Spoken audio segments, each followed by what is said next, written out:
Hey guys, Zaylor, I'm Such O here. Today I present the first edition of Rocket League Rambles. On this episode we have everyone's favorite Jackson Obenchkin and Alex himself featured. Their links will be in the description. But in this episode we are going to be talking about the Titanic and other various ships. I'm not going to be editing any text over it. I'm just going to try keeping it to pure gameplay. I will edit a bit in here and there, but that's all I really have to say. I hope you guys enjoyed the video. Let me know what I should change. Leave a like while you're here, and yeah, let's get right into it.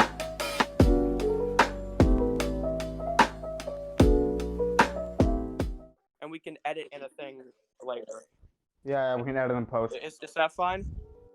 Yeah, sure, but I don't really care. Okay, so to recap, the Angela Dorian was a German liner, and the Stockholm, which is now the MV Astoria, was a Swedish liner. They were both leaving New York. No, one of them was leaving New York, and the Dorian was coming in through some way, I think, and they were basically on a course to hit each other. The Dorian started moving starboard to the left, and the Stockholm tried moving port. Oh god, I probably got that horribly wrong. But anyway, they ended up hitting each other. The Stockholm hit the Dorian head on and tore a hole from like the bottom of the waterline up to about mid-deck. Because in the pictures of the ship sinking, you can see the top of the hole, and the ship is like down to the bottom of the deck, like where the water is now. Immediately, the Dorian starts sending out distress signals. The reason why earlier, not on the pod, I referred to it as the reverse Titanic, is because, well, it took 2 hours for the Carpathia to show up to the Titanic, and it was the only ship that showed up. It took 2 hours for it to sink. Yeah, but didn't shortly after the Carpathia show up? Like it. I think it was a couple. I think it was a couple of hours because I was really interested in the Titanic for a long time. Yeah, it took like an hour or something, an hour and 45 minutes or something for the Carpathia to show up. Yeah, because the Carpathia showed up at there's a really good movie we need to watch. It's called A Night to Remember.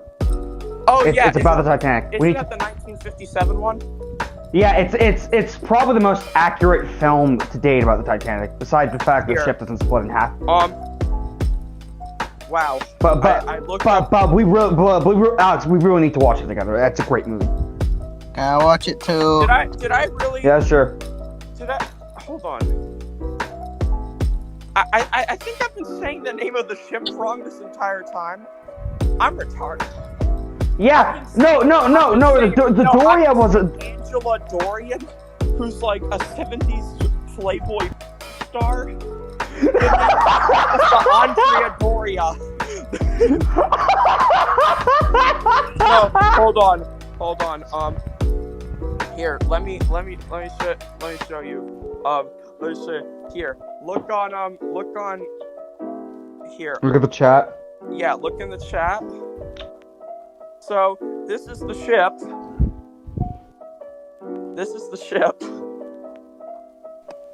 And this is who I've been saying. There's an American model. Also known as Angela Dorian. So it's the Andrea Doria. Okay. I was close. Anyway. Close enough, yeah. Oh yeah, bench. Only 46 people died in the sinking of the Andrea Doria. Okay, yeah. I'm thinking of a World War II ship that had a similar name. Okay. Andrea. Okay, hold on. This is just a quick pause thing because I need to look up the names of the ships that responded. I know that they have a list of it on the thing. Sorry. On Wikipedia. Okay. Yeah, they hit the Stockholm.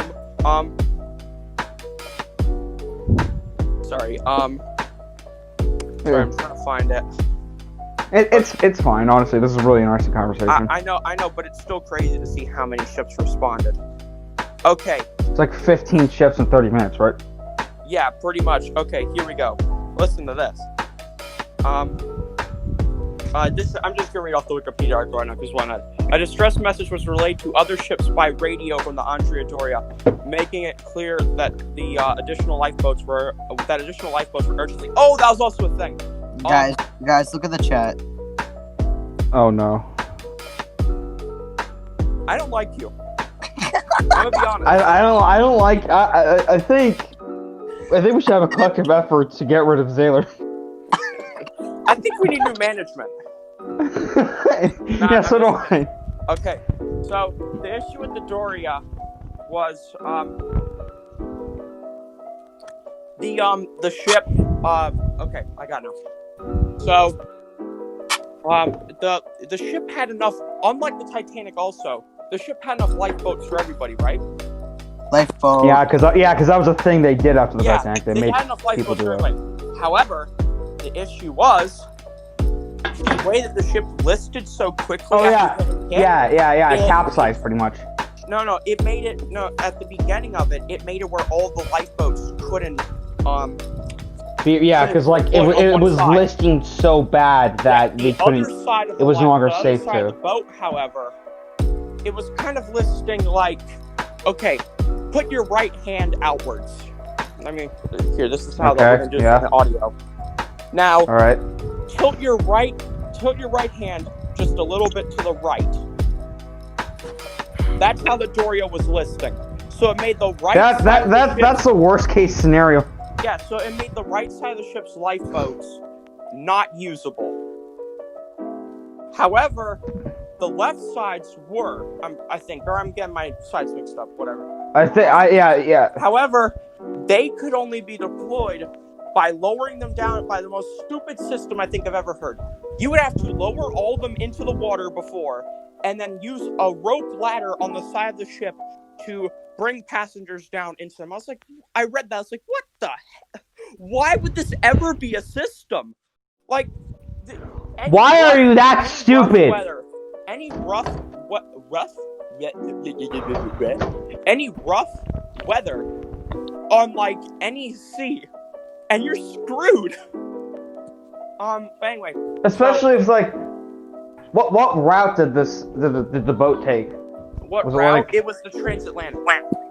Oh, transatlantic. Okay. Wait, I think it was. It was from transatlantic. New York to Germany, I would think.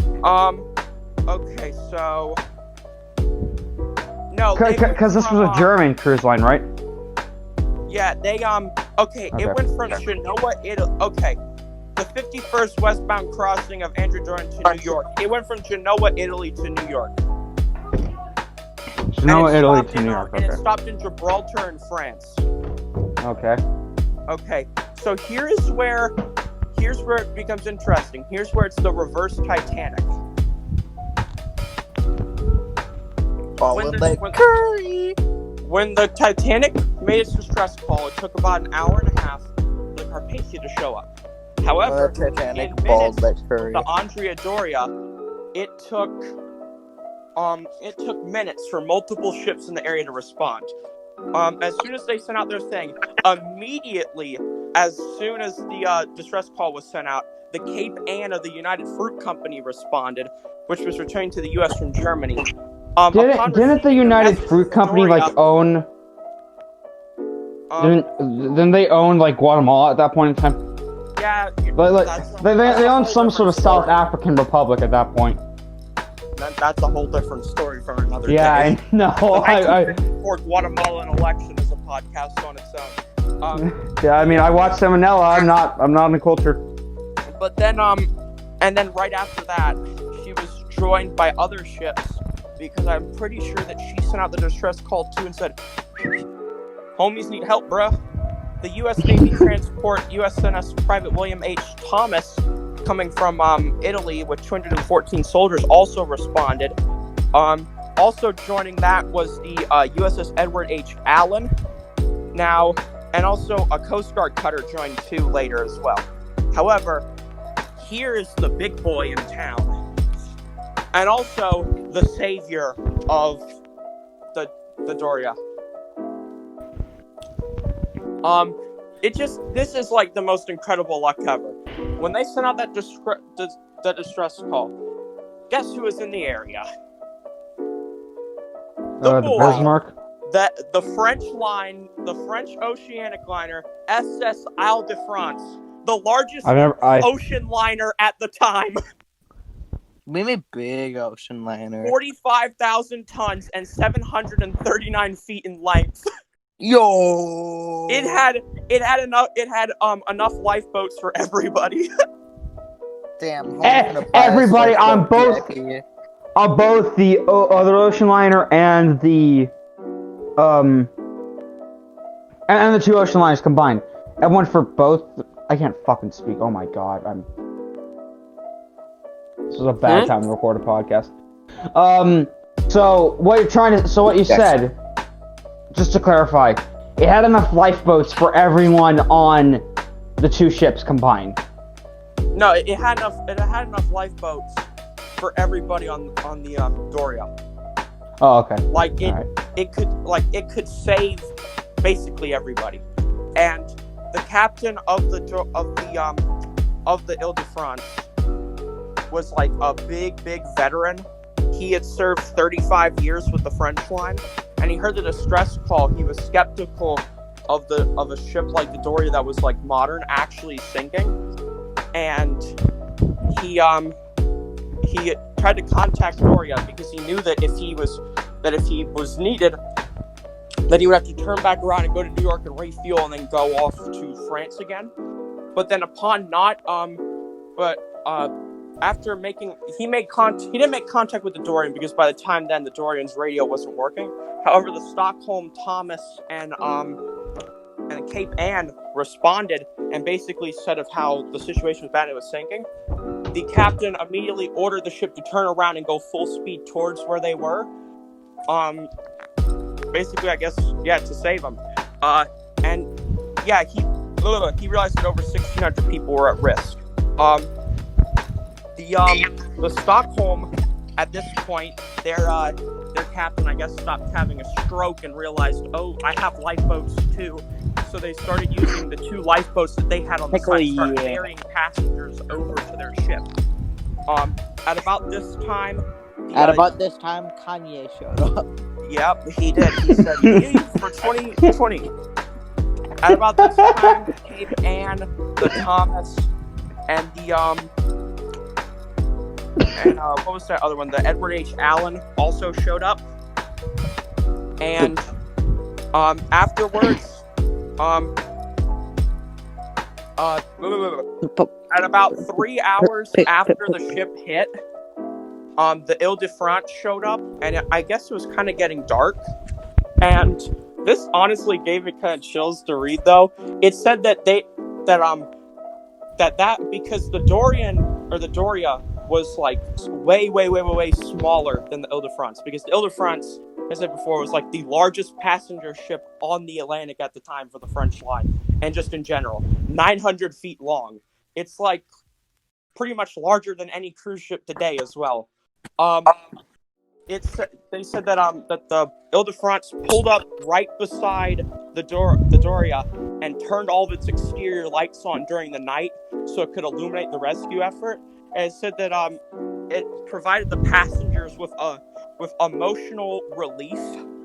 How? Well, I mean, dude, I'm gonna be real with you. Sailor, put yourself in their shoes. Imagine your boat sinks. No, I'm just saying the word how. I'm not actually asking how. Well, I'll still put it in perspective anyway. Imagine your boat's sinking, right? And you're just like, oh man. And then the largest the largest ship on the water at the time, this hulking behemoth just pulls up beside your ship and turns on all of his exterior lights. So and it's like, beep, motherfucker. Here, in general, here's basically a picture that compares the sizes of the Doria to the Ile-de-France. Hold on. Yeah, 2020. This is comparing the sizes. Imagine seeing this pull up by your boat.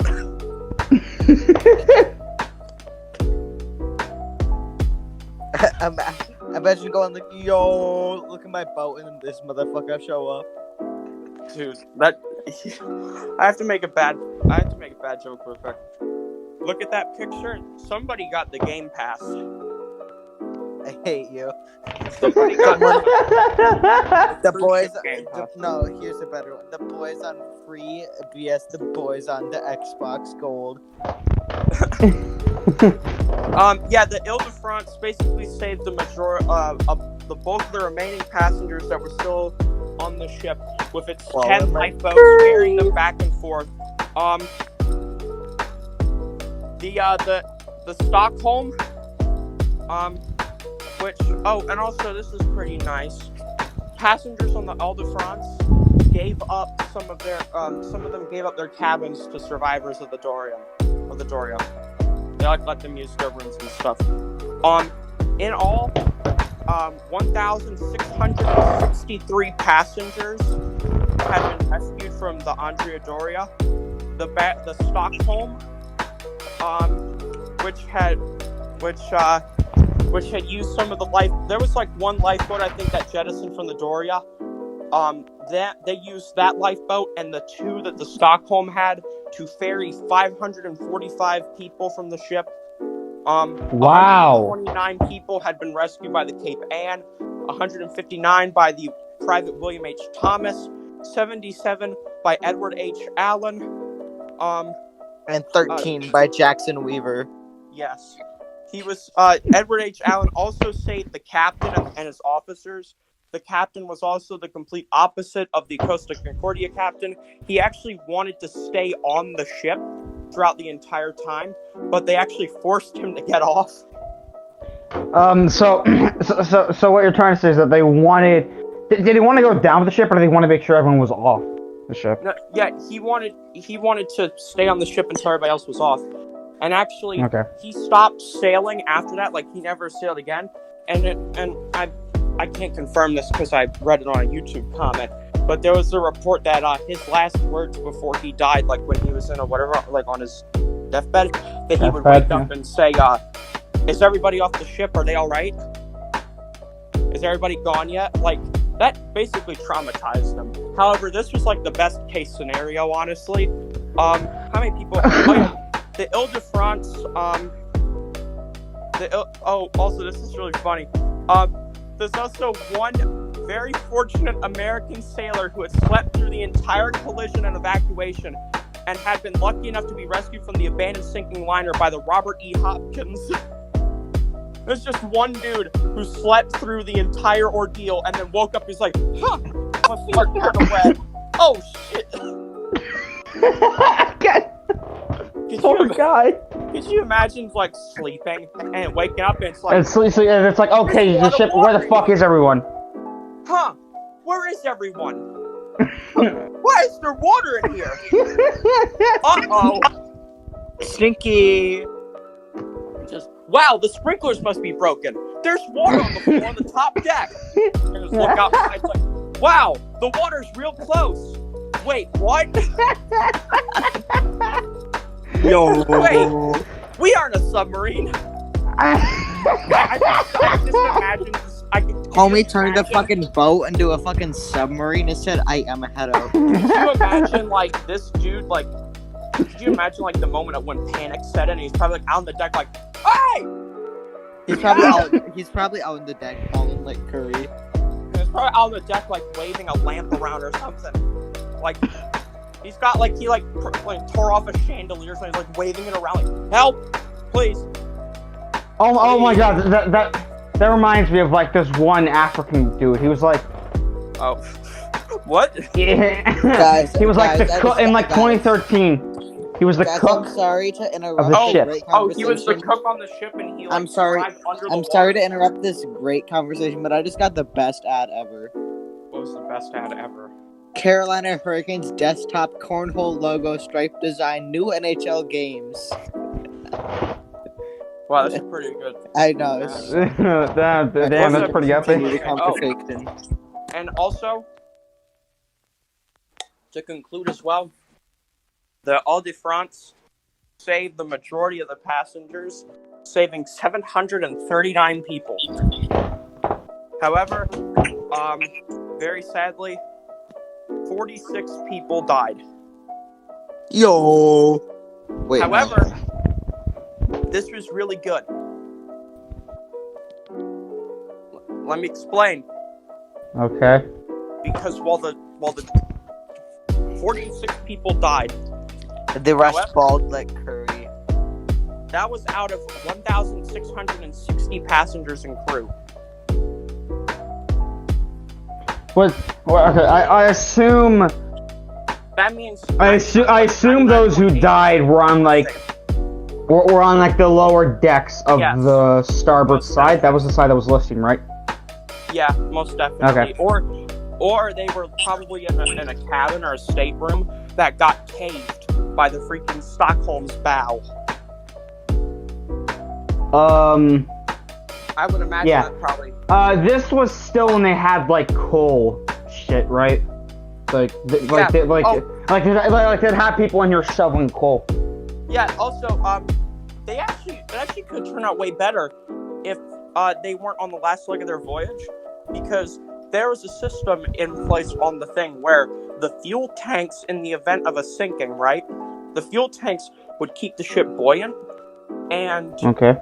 it punctured the left side, and it filled up the thing, and it filled up the left watertight compartment.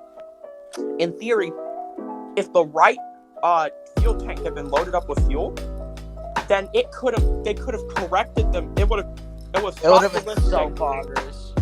It would have corrected the mistake and They would have corrected themselves, and it would have given them enough time to lower all the lifeboats and even possibly sail the ship back to port. for repairs. No, Or because there was a just hole in scrap it. Oh, just scrap it then. Scrap it. No, not to scrap it, just to get the people to safety. Oh. I'm saying right there, if they had the fuel in the tanks, it would have kept them afloat long enough for them to complete potentially the voyage and go back to port and take everybody off before it sank. Because the watertight compartment worked. It kept them whatever. However, because of the port side's fuel tank not being loaded, it caused the ship to list even more, and it caused more compartments to flood, eventually resulting in the full listing of the ship and resulting in the sinking. It burst one of the airtight compartment or the watertight compartments because of that. It's crazy how that really reminds me of something that I was going to say before the podcast began. So, you know how the Titanic, what happened is that when the ship went to turn to try to avoid the iceberg, the iceberg itself, it rattled the bolts in the bolts that were in place to hold the plates in. It rattled them and basically made them fall off, and made the bolts fall off, which made the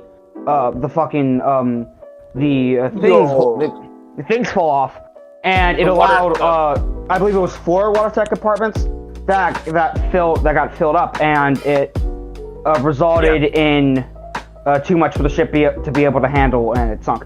But if they would have gone head on a direct contact with the iceberg, less watertight compartments would have been filled, and it could have basically let the ship survive. This happened to someone in the 1860s, 1890s, 1880s, but where they rammed head on to an iceberg, and although some of the watertight compartments did get filled, not enough to be fatal to the ship got filled. I'm not sure if this is a conspiracy theory or not, but wasn't just by insane coincidence, when they finished the Titanic, they were rushed when they were finishing it.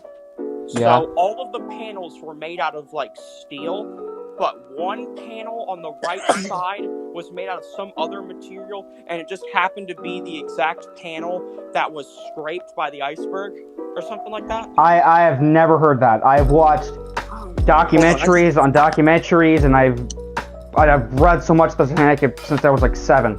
I've been incredibly interested in this. I've never once heard that. I heard that all the plates were made out of weird material, but I never heard that one singular plate that got contact with the iceberg happened to be made out of this different material. I've never heard that before. It was something I forgot. Yeah, it was about the rivets on it. Yeah. That's what I was explaining the other one. How the rivets were the problem. I said bolts. I meant rivets.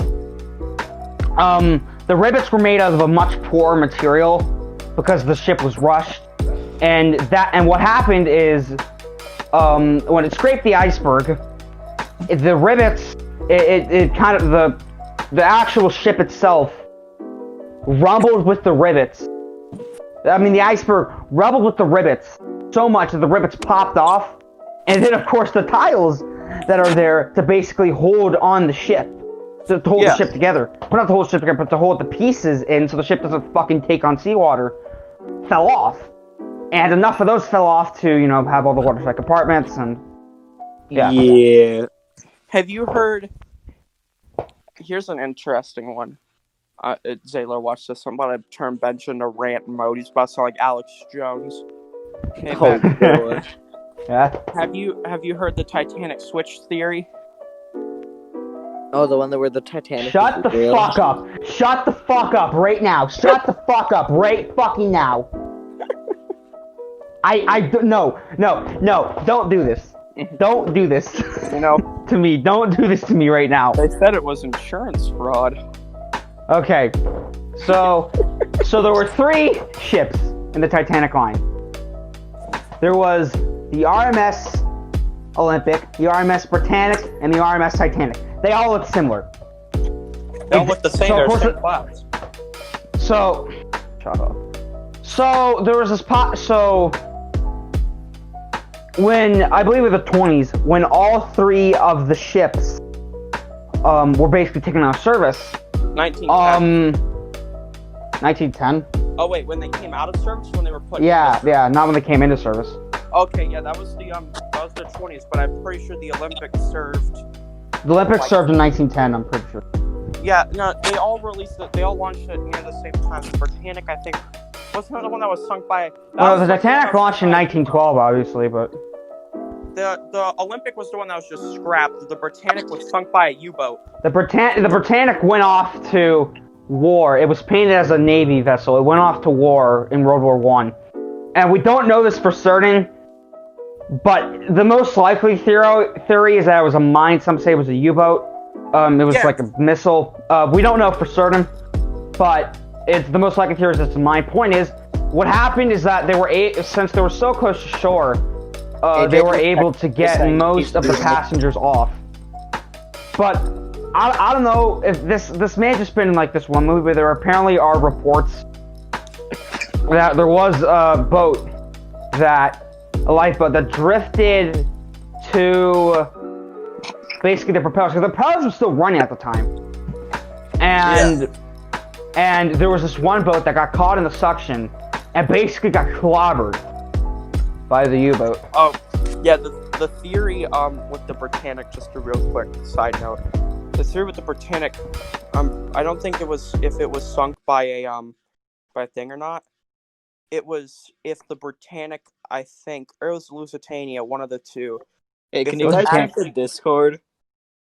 What? Oh my god. I literally hate you.